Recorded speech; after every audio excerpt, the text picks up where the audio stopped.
A week before the San Francisco 49ers opened their season, their rookie wide receiver, Ricky Pearsall, was shot in the chest last night. It happened during a robbery attempt in crime-ravaged San Francisco. Christina Coleman is live in Los Angeles with the very latest. Christina. Hi, Brian. Ricky Pearsall is listed in serious but stable condition after suffering a gunshot wound to the chest. We want to warn you, the video you're about to see is graphic. Witness cell phone video shows the 23-year-old wide receiver bloody as emergency responders get ready to rush him to the hospital after the shooting and attempted robbery. It happened in broad daylight around 3:30 yesterday afternoon. In the middle of this holiday weekend, Pearsall was shot and apparently fought for his life by San Francisco's Union Square, a popular tourist area with hotels and restaurants. Police say a 17-year-old armed with a gun tried to rob Pearsall. A struggle ensued, and they were both struck by gunfire, leaving Pearsall with a severe injury to his chest. There is no indication that he was targeted because he's a football player. At this point, we believe that this was an attempted robbery, and we're pretty confident about that. Do you know what they were trying to steal from him?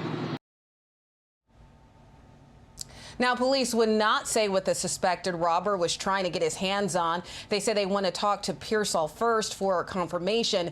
The San Francisco 49ers released a statement last night saying, quote, "Our thoughts and prayers are with Ricky and the entire Pearsall family." The mayor also weighed in. This was a terrible and rare incident in Union Square, and our thoughts are with Ricky Pearsall and his family. He has a bright future, and I look forward to seeing him recover and get back on the field. Police did not release the name of the 17-year-old suspect because he is a juvenile. They say he's from Tracy, California, a town about 60 miles east of San Francisco, and they believe the suspect acted alone at this point in their investigation. The suspect is listed in stable condition. He remains in custody, and the DA says they expect to decide what charges he will face this week by Tuesday or Wednesday. Brian? Yeah, perhaps the most telling thing about this is that he wasn't targeted. It could have happened to anyone there in San Francisco. Yeah, Christina very Coleman. scary. Absolutely. Christina, thank you for that report. For more on this, let's bring in Ted Williams, former homicide detective and Fox News contributor. Ted, great to see you today. Thanks for coming in on this. You know, the decline of this city, San Francisco, over the last 15 years or so is just devastating. I mean, it really did used to be that shining city on the hill. For anyone who went there, they saw that. Now, luckily, it looks like Ricky Pearsall is going to be okay, and they did catch this perpetrator. But how did we get here? You know, that's a $64,000 question, Anita. I can tell you we got here with what I defined as soft-on crime DAs. If you notice, just in the recent past, you had a DA in San Francisco by the name of Chesa Bodine. Well, he was recalled. And now you have Brooks Jenkins, who is the DA there, and she's doing all she can to bring down crime. But unfortunately, Ricky Pearsall is a victim of the circumstances in which we live in this country today. Mm-hmm. You heard the mayor there, London Breed, talking about how this was a rare event in where that happened there. But I don't know how rare it really is. I do want to put this up on the screen. This is something that the mayor said regarding this crime. Union Square, that's where it took place. She said, "This is how we hold people accountable in San Francisco's. Robberies and any violence like this will not be tolerated in our city." Well, I mean, to some extent, they have been tolerating this for quite some time.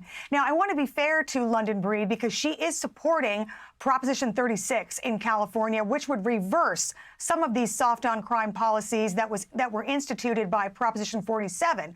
But isn't it true that San Francisco has been tolerating this for quite some time? Yeah, sadly, I listened to the mayor there, and I somewhat chuckled, because San Francisco has been the objects of criminality for some time. I can tell you, I have traveled to San Francisco, And most of the time, unfortunately, I can't wait to leave that city because of the crime there in the city that has been, unfortunately, off the chart. I have to say that the DA, the Brooke Jenkins, she's doing whatever she can to try to get crime under control. But the violence in San Francisco, unfortunately, is off the chart.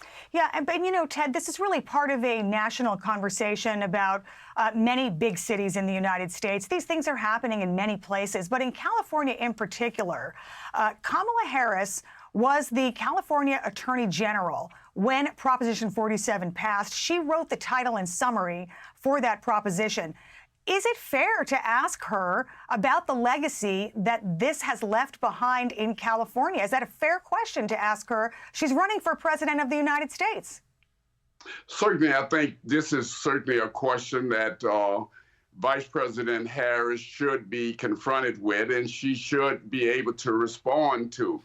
At certain stages out there in California, while she was the Attorney General, she was very tough on crime in many of the neighborhoods. Specifically, I must say, in the black neighborhood, there were a lot of black people who were against Vice President Harris when she was the Attorney General there.